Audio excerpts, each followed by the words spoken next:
I'm not pulling off a driveway. We all know what that means. It's time for another Drive to Work, Coronavirus Edition. Okay, so last week I did some fun trivia on the shortest names. So I thought I would sort of mirror that with another trivia on the longest names. So this is a list of names based on how many letters they have in their name. And it turns out some of them have a lot. Okay, so our longest, so we'll start with number one. Our longest has 141 letters in it. And if you know anything about Magic cards, this shouldn't, you might not remember the name of this card, but you probably should know that this is the card. So, this card, the only clue you need to know is there's 141 letters in it. That should be enough for you to be able to figure it out. I'll read the flavor text though. So the flavor text is, just call it OMRSTPLRLCNSWMTCTHTALCNEEE for short. There's the other clue. Okay, so this comes from Unhinged, a card that only by definition can we make a name this long. So it is. Our market research shows that players like really long card names, so we made this card to have the absolute longest card name ever, Elemental. 1 green, it's an elemental, 2/2. Art Rampage. Whenever this becomes blocked by a creature, it gets +2/+2 for each creature in the blocker's art beyond the first. So what happened was, I knew I wanted to make a really, really long name. So Unhinged both made the shortest name ever, with no letters in the name, and the longest name with 141. The way this card got made is, I made a name and we put it around and it wasn't long enough. So I kept having to add to it until we made it long enough that it fit. I knew it was always going to end up with elemental. Blah, blah, blah, elemental, because I was making fun of how we have crazy, weird elemental things. Now it turns out that I just made up the fact that our market research shows that players like really long names. But when I mentioned that on my blog one day, it turns out that there's a guy who runs a thing where they have people vote all the time. That they have they were voting for the best Magic card of all time. So they had people voting every day. And it turns out that longer names do slightly better than shorter names. So even though I made up the fact, it turns out that it's actually kind of true. But anyway, this card was named to be the longest. It was designed to be the longest name. And then I think we had Art Rampage I just had the idea of Art Rampage, and we ended up marrying them two together. But okay, so the second longest name is at 64 letters long. So this is another. The first few are silver border cards, only because just what you need to be able to fit it in. So this is another one where the name has to sort of bend around to fit. This card is kind of famous for having 3 variables in it. It has an X, a Y, and a Z, and it's a red card, but it doesn't have a red frame. So this is, can you guess this one? I'll give you the flavor text. Monday to Friday, 9 a.m. to 8 p.m. Pacific, 206-624-0933. And by the way, in Oracle, the Oracle flavor text is, the number printed on the card is no longer in service. For help, go to wizards.help.com or find us on Twitter at wizards_help. I do like the updated reminder text tells you how to find them. So this is the ultimate nightmare of Wizard of the Coast customer service. XYZ red, although it has a blue frame as part of the joke. The ultimate nightmare of Wizard of the Coast customer service deals X damage to each of Y target creatures and Z target players. And then it has the time and the phone number that are, by the way, at the time that was the original phone number, by the way. That is no longer, but that was a number. Okay, next up, we have 41 letters. Now, we're still in unterritory, but the reason this has 41, the reason this one fits is there's something unique about the card that lets the name fit. So what is it? And the answer is, the card is sideways. It's oriented sideways. It's an enchantment from Unglued. And the name of it is Burning Cinder Fury of Crimson Chaos Fire. It's an enchantment. Whenever any player taps a card, that player gives control of that card to an opponent at end of turn. If a player does not tap any non-land cards during his or her turn, Burning Cinder Fury of Crimson Chaos Fire deals 3 damage to that player at end of turn. It was made to be a total chaos card. Just everybody swapping things to other people. But we liked the idea that we could do it sideways because of an enchantment. This is the first card I think ever that has a sideways orientation. And the art is everything is sideways. And because it had a long orientation, we could fit a longer name. And I think I just picked all the words that we used most often in red cards. So it's just a lot of really used red card names that all talked about, things that you would see in red. Okay, number 4 longest. We're still in unsets because unsets do crazy long names. So this one is actually, I think, came out last year. No. Sorry, it did not. This one came out. We have done a series of Magic cards in various unsets that were a theme of cards. This is the middle one of the theme. And it is the way we fit it on the card is we had to shrink the letters down very small, and there's 2 lines of text on this card. And this card is making reference to a card that appeared. So this is an unhinged card that makes reference to an unstable card. And the unstable card came about because Ron Spencer, as a joke, turned in a sketch that was supposed to be for this super creepy, scary creature, but instead it was a mouse drinking hot cocoa. And I liked that image, so I later used it. So this card is Infernal Spawn of Evil, which is obviously riffing on Infernal Spawn of Evil. It's 8 black, 8/8 for a creature demon child. Flying first strike trample. Once each turn while you're searching your library, you may pay 1 and a black, reveal Infernal Spawn of Evil from your library and say, I'm coming too. If you do, Infernal Spawn of Evil deals 2 damage to a player of your choice. So this is riffing off the original Infernal Spawn of Evil. Okay. Now we get to number 5. So number 5 is 33. It's tied. One of them is silver border, one of them is not. So first we're gonna do the silver border one first. So the silver border, the story behind the silver border is I originally had a name for this card, and while we were doing naming, I realized that we'd already used the name. And that led to this new name. The new name has parentheticals. There's not a lot of, there's a few parentheticals, unsets do it a few times, but there's parentheticals in the title. It is from Unhinged. And the artist is Pete, yes, the Urza's Legacy 1 Venters. So what's this card? Erase, not the Urza's Legacy 1. So what happened was this card, in the art, there's literally an eraser erasing a creature. And so I called it Erase. And it turned out I forgot that Urza's Legacy had an Erase. But then we got an even better name, which is Erase, not the Urza's Legacy 1, which is a great name. So it costs 2 and a white, instant. If you control 2 or more white permanents that share an artist, you may play Erase, not the Urza's Legacy 1, without paying its mana cost. Remove target enchantment from the game. And then the flavor text is synonyms for Erase we haven't used are Ablate, Abrade, Chafe, Fray, Frazzle, Scuff, and Scrub. And in the Oracle text, Abrade and Frazzle have been scratched off because they have been used. So there's only unsets have jokes in the Oracle text.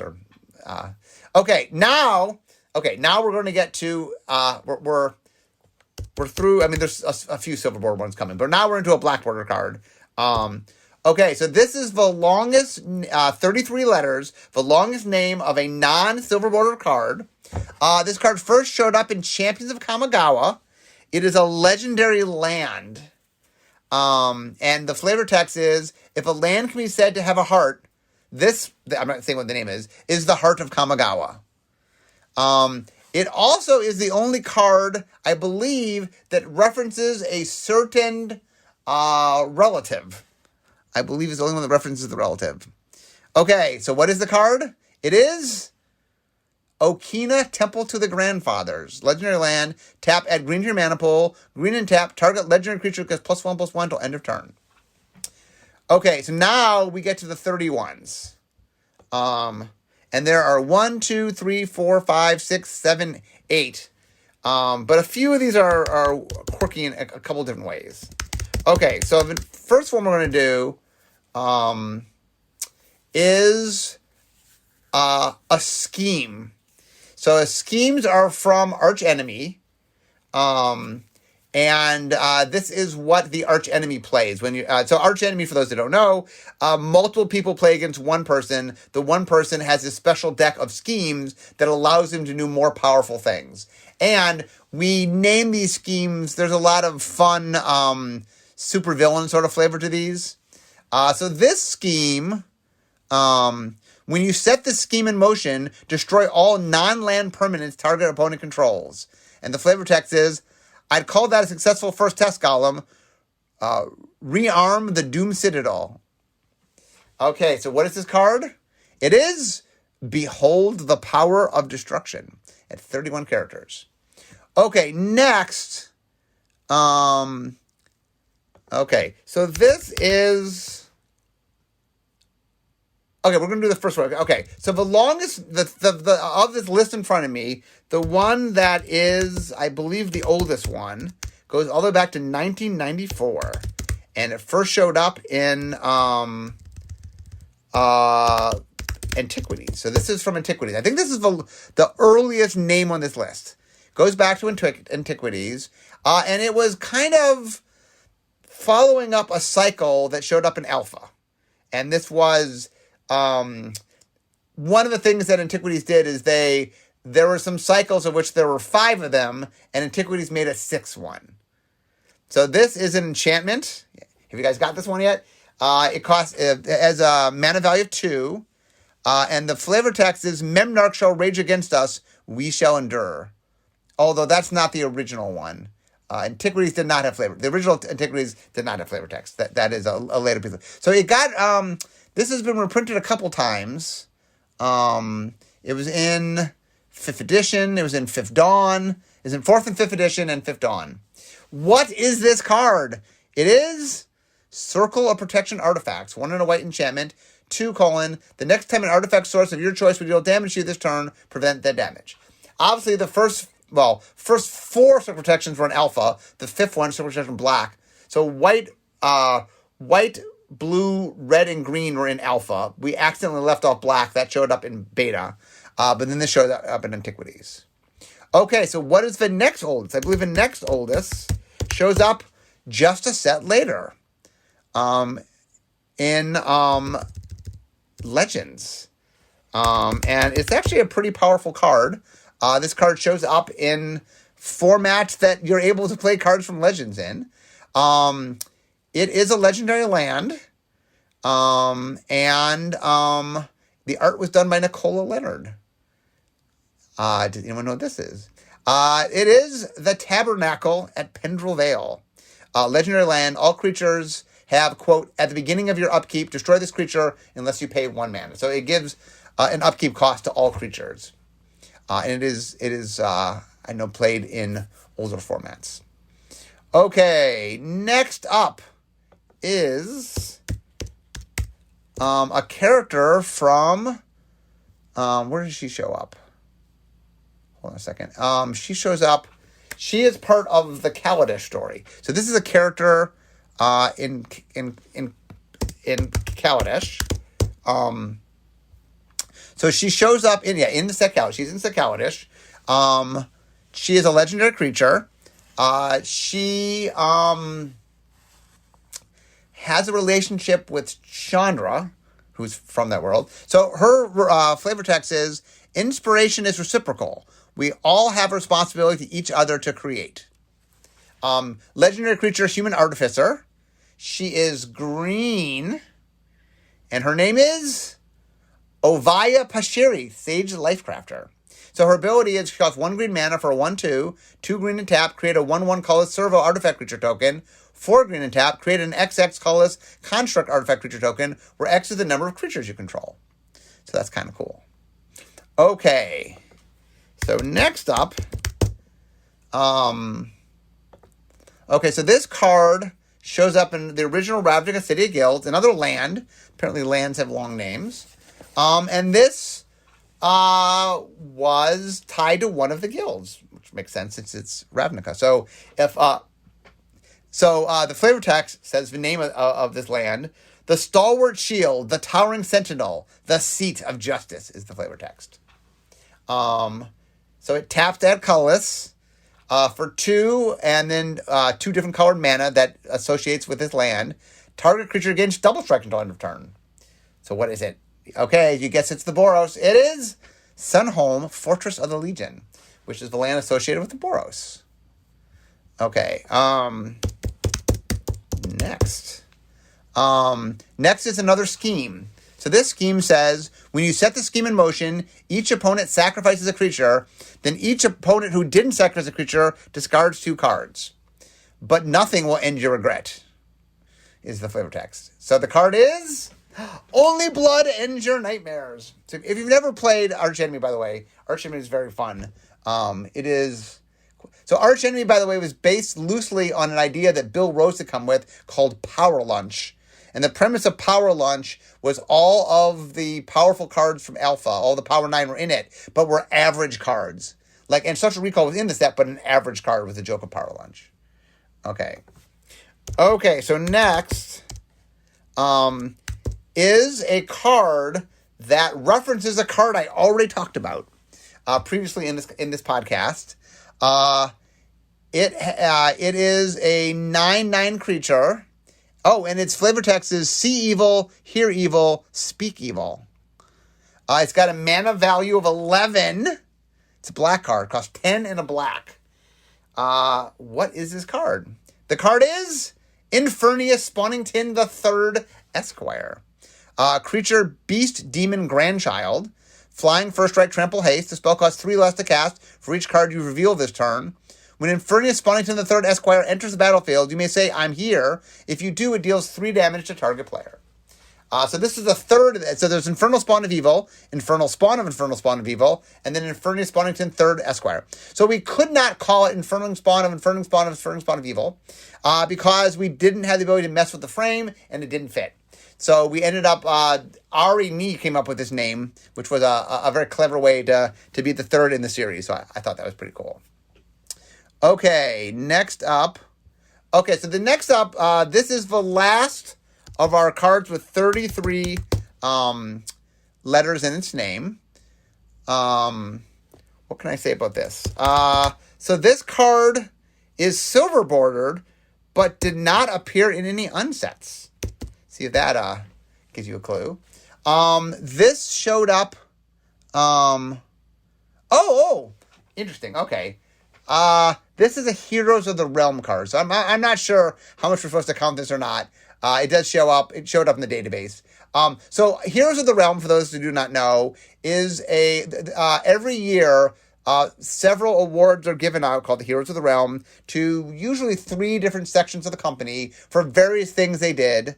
And this one was given out to people who made a brand new game. And this is a character from that game, not a Magic character.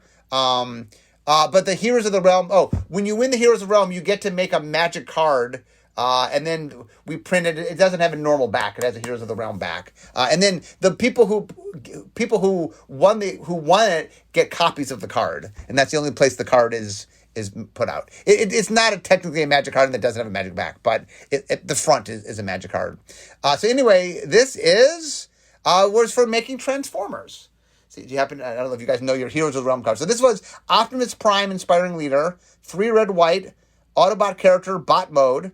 1, turn target permanent you control to its other face. 1, until the end of turn, Optimus Prime, Inspiring Leader becomes a construct with base power and toughness 6/6 and creatures you control gain trample. And it says rollout. It's a 4/5. Okay, so now we're going to get to names with 30 in it.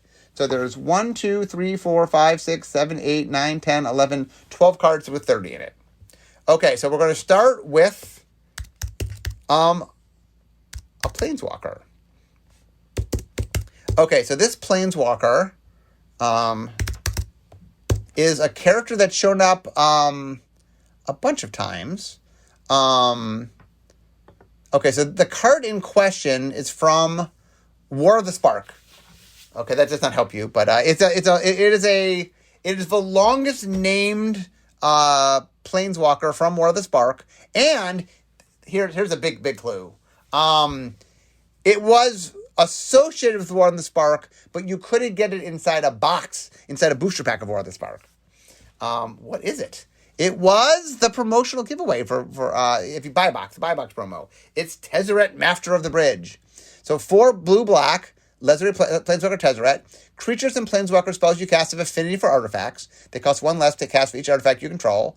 +2, Tezzeret, Master of the Bridge deals X damage to each opponent, where X is the number of artifacts you control. You gain X life. -3, return target artifact cards from your graveyard to your hand. And -8, exile top 10 cards of your library. Put all artifact cards from among them on the battlefield. He comes with a loyalty of 5. So anyway, we made this cool card. In the story, he's the one that opens the bridge that allows Bolas to get all of the Eternals and the Eternal Gods and everything to Ravnica for his big attack. But he is not technically on Ravnica because he is managing the gate, or is the gate. Anyway, so we thought it'd be cool to do a buy the box in which Tezzeret was the buy box. So he wasn't technically on Ravnica, but he's associated with it. Okay. Next. Okay, next up is a card from Commander Legends. So came out last year.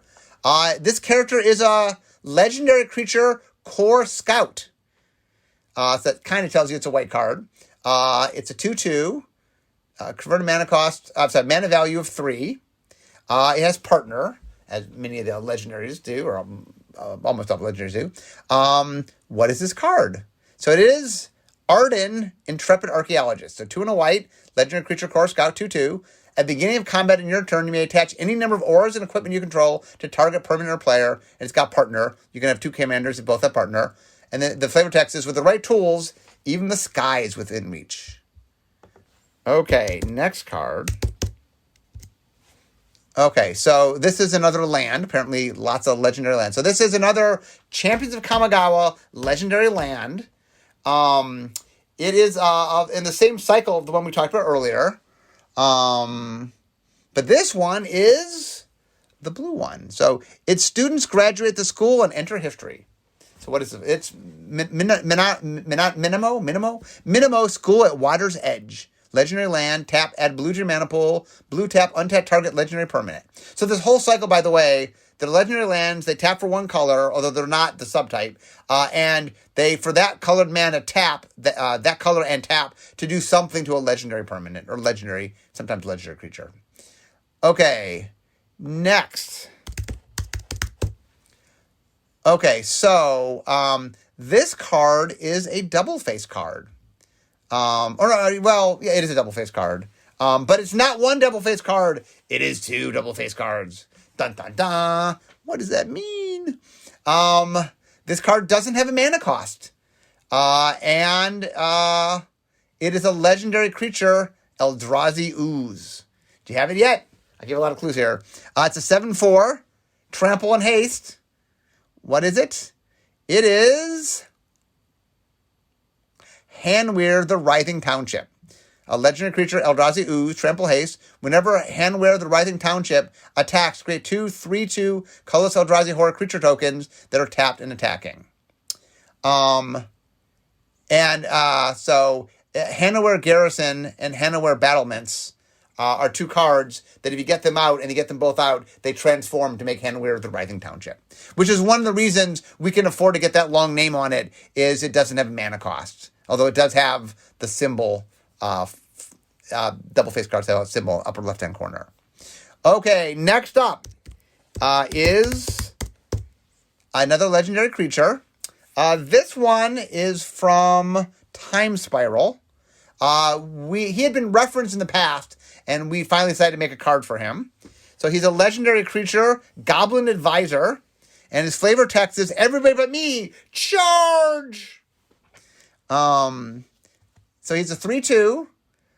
Whenever another goblin you control becomes blocked, sacrifice it. If you do, it deals 4 damage to each creature blocking it, and then sacrifice 2 mountains, create 2 1/1 red goblin creature tokens. And he costs 4 mana, 3 in a red. It is Ib Halfheart, Goblin Tactician.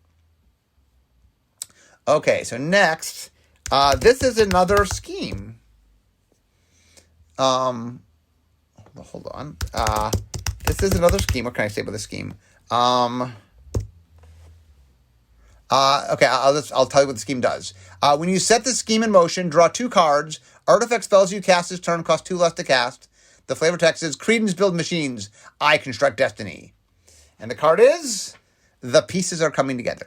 By the way, if you can name schemes more, I mean, I'm doing this just because I'm trying to be thorough, but if you can name schemes, hats off to you. That is not an easy thing to do. Okay, the next one is from Theros Beyond Death. It is a legendary creature. It has a converted mana value of 2, and it's a 6/6. Can you get it from that? It's a mythic rare. It's a legendary creature. You got it yet? Elder Giant. Illustrated by Vincent Prose. It is Kroxa, Titan of Death's Hunger. So it costs black and a red. A legendary creature, Elder Giant, 6/6. When Kroxa enters the battlefield, sacrifice it unless it escaped.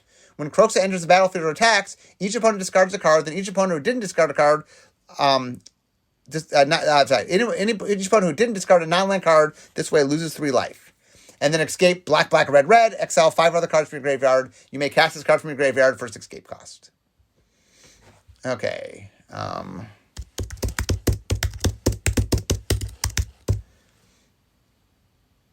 Okay, this one, this is interesting. This is a playtest card from the Mystery Boosters. So this is a hard one. So this is the longest name. It is a hybrid card. It's a sorcery. And it says return card name to its owner's hand. So what was that card called? And in the art, it says, can we make it arcane? So the card is called How to Keep an Izzet Mage Busy. So illustrated by Scott Van Essen, by the way. Pretty cool. Okay, the next one is a silver border card that came out in 2020. So this card, people have been wanting me to make this for quite a while. I finally saw an opportunity to make it, so I did. What else can I say about it? It cares about art.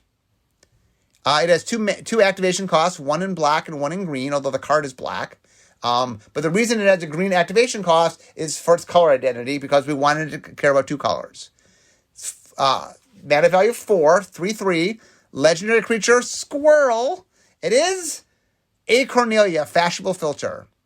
I think her original name, by the way, was A. Cornelia Goth Squirrel, but they ended up changing it to Fashionable Filter. I liked A. Cornelia as a name. We were trying to get a cool female name that sounded like squirrel. And once I realized that Acorn, I was like, is there a name that starts with corn? And Cornelia turned out to be the case. So it's A. Cornelia, Fashionable Filter, 3 in a black, legendary creature, squirrel. Whenever you cast a spell with a squirrel in its art, you get an Acorn counter. Whenever a squirrel you control enters the battlefield or dies, you get an Acorn counter.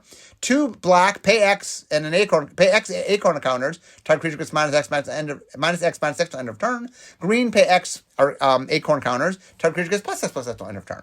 I like this design a lot. So it was not designed originally with the Acorn counters, but when we were putting it together, I think Daniel Holt, either Daniel Holt or James Arnold, are the 2 people that do our frames.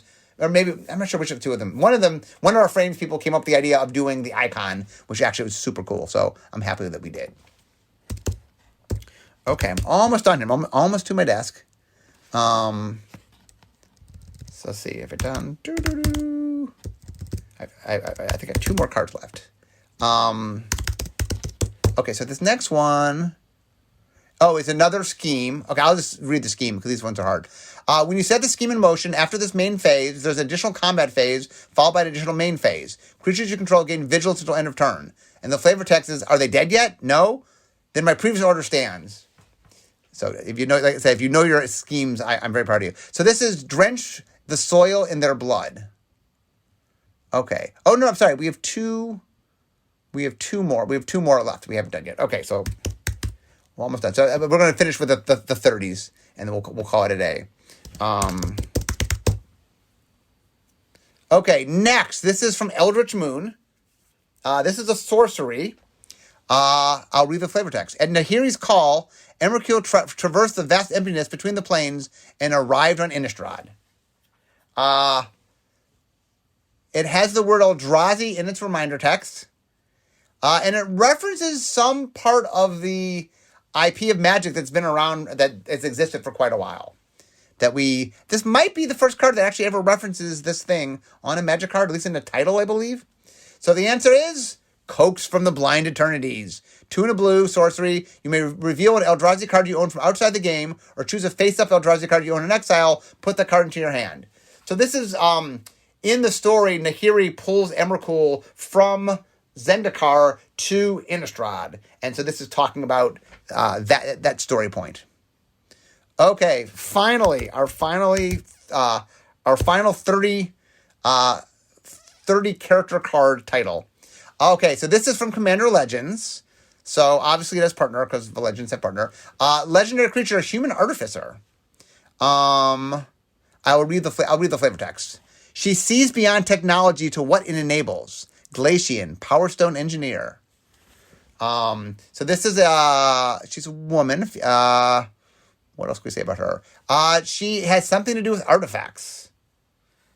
So you know what this is? The answer is Rebic, Architect of Ascension. So she's 3 and a white, legendary creature, Human Artificer. Artifacts you control, protection from each converted mana cost among artifacts you control. Partner. You can have 2 commanders that both have partner. Anyway, I think, let me look through, make sure I got all my things. Dun, dun, dun, dun, dun, dun, dun, dun. I did. So anyway, I hope you guys enjoyed this and the previous trivia ones. It's fun doing trivia from time to time. We'll see how well you did. Hopefully you had fun doing it. If either you did it well, or you learned some new things, and hopefully there's a little bit of trivia in here for you. But anyway, I enjoy doing the trivia one. So if you guys have other topics for trivia, I love having just weird topics to do trivia on. But anyway, guys, I can see my desk, so we all know what this means. It means at the end of my drive to work. So instead of talking magic, it's time for me to be making magic. I'll see you guys next time. Bye-bye.